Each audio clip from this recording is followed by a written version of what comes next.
Carlo Masini, and this is Vlog, and this is In the Shadows. In the Shadows, Resistance in France, 1943-1944. This is the latest game in the Lunchtime series by GMT, and it's about the French Resistance. No problems about that. What's more evocative, well-known, and yes, engaging, emotionally engaging as the French Resistance during World War II, during the military occupation of France, especially in 1943 and 1944. Well, subject of so many books and novels and movies. And yes, I just finished watching the second season of Star Wars Andor, and yes, there are references all over the place to the French Resistance in Star Wars, and especially in Andor, and I love that. I love that series. Seriously, if you have not seen it, even if you're not a Star Wars fan, believe me, watch that series. It is amazing. Anyway, no spoilers. But there is so much about France in that series. No spoilers, no spoilers. Okay, let's get to the game. This is a game, a very streamlined and essential game about the French Resistance. And it really surprised me. Because, well, I have to say, I did not expect so much of a game out of it. It is definitely a mini coin feeling, because there are underground units to be uncovered, asymmetrical menus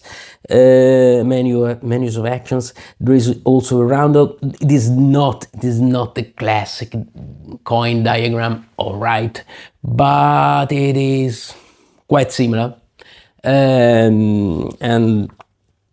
but it in a way reminds me of Colonial Twilight, because with sabotage actions you make that round go around and you unlock certain effects. One of them is to lower the authority.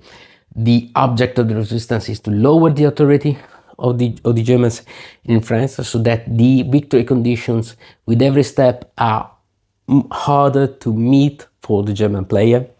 The victory conditions are, for the German player, there must be less than the required number of resistance units, and he has to round up enough resources, so take resources down, materials and manpower back to Germany. Terrible thing, yeah, and it happened in Italy too. So I won't say thematic, it's historical, it's different.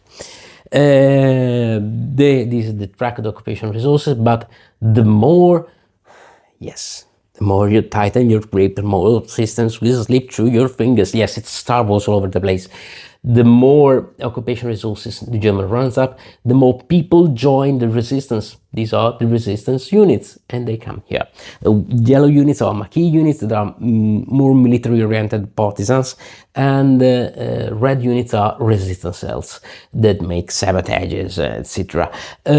But there are some of them, and the resistance player won't know which of them are.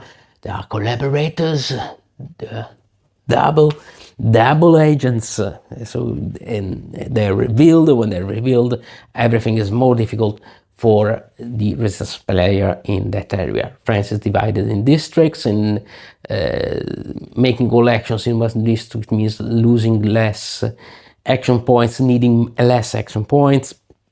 If you have to make actions in a district different from what is said on the card, for example, this is a card of the white district. If I want to, as the resistance player, if I want to make actions here in the blue district, I'll have to spend more action points. And now here are the cards. Units. The occupation units are black, regular German troops, and blue, the French milice, the French collaborator police. And in general, it is easier for the police to uncover the resistance units, making them vulnerable to arrest actions by the black cubes, by the regulars. Also, when a resistance cell makes an attack, a sabotage in one district, boom, there is an alert in that district, so the German player has, the occupation player has more options, and the sections have more probabilities of having successes. So you make a sabotage in an area, you create an alert, and you get out of that area. The game by itself is very simple. The beginning of every round, the players every one of them gets up to 2 cards, and they choose which one of them to use. And yes, these are the usual card-driven cards, so there is an event that is activated, and as in Twilight Struggle, for example, this might be a resistance hand, and so the resistance player has to see which of those events favorable to the German will I allow the occupation player to activate during that round. But after that, after the event is executed, by the reference player, I have these action points, for example 7 action points, to spend in the white district, or if I want also in other district with some malus. But if I lower the authority enough, CNR is formed, Comité National de Résistance, the National Resistance Committee is formed, so white and red districts become the same, so it is easier for the resistance player to coordinate his or her actions. After that, the play, everyone chooses in secret. For example, resistance players choose this, and the German players choose that, and see 7 points to 5 points. Okay, so the resistance players has more action points in his card, in his other cards. He decides, okay, I go first and you go second, or whatever he or she likes. They choose, the resistance player can choose. The event is executed, and then there are the action points. So resistance player has 7 action points, and the player makes his actions. His other actions that are moving the units, making sabotage, making attacks with the maquis, ambushes, so that the police is shifted to another area, or just in case, just like that, the Germans are here in Italy or in Germany. They are out of the map. Every action, most of the actions, not everyone, resolved just like in Skies Above Britain, right? There is resolution deck, and bam, what actions? Okay, I'm trying to make a sabotage. Okay, a sabotage, I move the roundel, but I get an alert. And all the effects, for example, I'm making sabotage here in M4, bam, draw my card, sabotage, draw my card, I don't know, there are no dice in it. I draw my card, is okay, roundel moves, but I get an alert. So the alert is placed, and the roundel moves. As soon as the roundel moves, there are some effects. Covert actions, for example, cost just 1 AP, the add resistance is easier, etc., etc. But let's see, for example, let's imagine this was the situation. I make a sabotage, boom. Okay, totally different result. If the sabotage has been made by maquis units, okay, it works. If it is made by a resistance unit, it works, but there is an alert, etc. I can move my units around. Moving units still in covered status costs more. Less I'm here with the roundel. Otherwise costs less, but they are uncovered, and so they are vulnerable, etc., etc. All the actions are shown here. Very easy, very great. Player is fantastic. Okay, now I can recruit. Can try to recruit. Let's see. I can recruit. Yeah, I recruit in that area. One, for example, I want to recruit here. I draw that card. Okay, I can recruit a red unit here, but there is an alert. Someone has reported that there are people getting around and forming a resistance cell. So this becomes a vulnerable area, etc. The German actions, of course, are the move actions, the uncover actions. We'll try to uncover the informa with an informant, it is easier to make some actions, the rest, the reprisal in an area with an alert, all the resistance units are uncovered, and the roundup, of course. I make this move, and then I get that. And so on and on. After every player has made his or her actions, okay, round is finished. And here we go with another round. We check, we do some actions, we check victory conditions, and the game goes on until round 9, and the victory conditions are verified if the German has rounded up enough resources, or if if there are not enough resistance units on the board. But the German player can win if there are no more resistance units on the board, etc. There are some other victory conditions. There is also a solo module which works very well, because the German bot is a simple priority bot, and also it has a special event deck. But also, if two priorities are the same or equal, you get that you flip, you draw a card that is there's a tiebreaker for the priority and decides which area will move.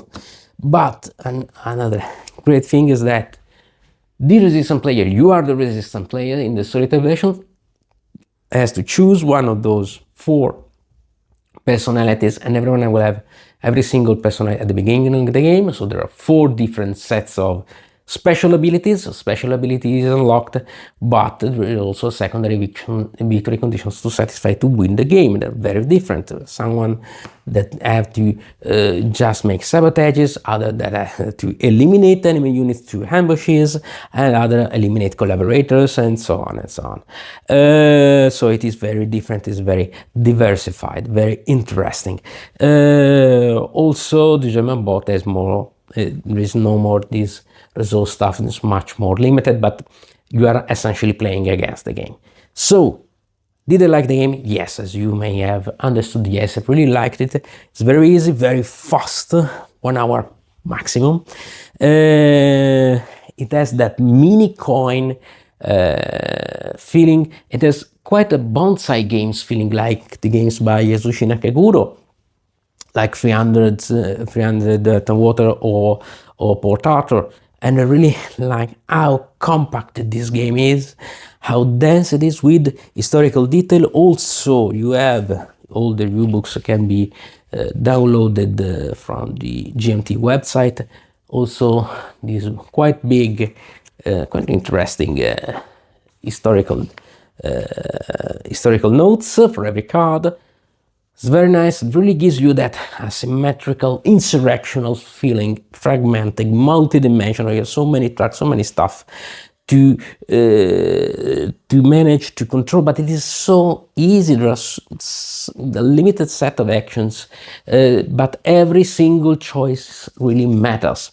And in one evening, in one gaming session, you can easily play one game as the resistance and one as the occupants. But yes, you can switch sides with no problems. It is just that easy, it's just that fast. I really like that game. It is one of the very best in the Lunchtime series titles, or the Lunchtime series titles. It really captures the theme. It is really engaging. It's really dramatic. You may have, as the German player, I am about to win this round 9. You don't have. I still have enough authority, but the resistance players gets one last sabotage, lowers your authority, and bam, you're screwed. Oh no, yeah, I have to run to get that last resistance unit. It's very nice. It's very fast, really evocative, lots of history, lots of details. Also, very, very good war game for non-war gamers. You can play it with everyone, just even with a passing interest in history. But once again, who does not know the French resistance? Come on, it's almost it's common knowledge. So many movies and freedom fighters fighting against the evil German occupiers. Yes, they were evil. Yes, they were freedom fighters. But it is so nice and so tightly packed. I really liked it. There are some elements. I won't say that I don't like, but I understand why they were not introduced in such a simple and streamlined game. For example, the two greatest of them is that the resistance movement in France was not so cohesive. There were different political parties. There were also open infightings again inside the resistance camp.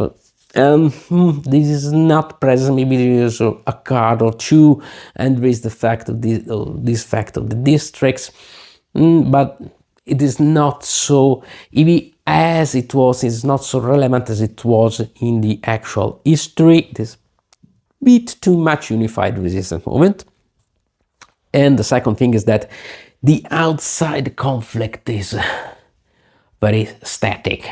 That there is not the sense that something else is going on around the world. Yes, some cards, they take out some units from there, but I don't know really. I don't know. Yeah, there should be some cards that force the German to remove some units or etc. based on their conduct to the war. But it's not, once again, it's not so relevant as it was during the real things. Oh, of course, the cards are amazing. They are fantastic. Lots of events and interesting stuff. Every card can be the subject of a specific research. So many characters. Okay, these are probably the only two elements that I would have liked a bit more. But after that, it's a great game. It is quite cheap. It is not so expensive. It is very nice. And for me, it is a game that you should have in your collection, even to play among historical games, but also with other general board gamers, because it is a nice game. It is easy, and the team is really really well known. This is In the Shadows, Resistance in France, 1943-1944. I highly recommend this fun little great pocket war game for its historical content, also its strategic challenges, and its deeply engaging gameplay. Also, there's also a solitary mode. Oh yeah, and a very good support in Vessel and in Tabletop Simulator 2. So it's nice. Oh, one detail. Nice, very nice. You see that is the symbol of the solitaire playing division of G&D. Very nice touch. Okay, but after that, it's a really nice game, really. And I think that Lunchtime series titles should be like really like this one. So I highly recommend it for everyone who was even a passing interest in history and historical games, but also for those people who just know the theme and they want a good game about such a well-known theme and a good game in general. This is In the Shadows, Resistance in France, 1943. Thank you for having been with me. Have fun, take care, and as always, don't be scared. It's just war games. Ciao.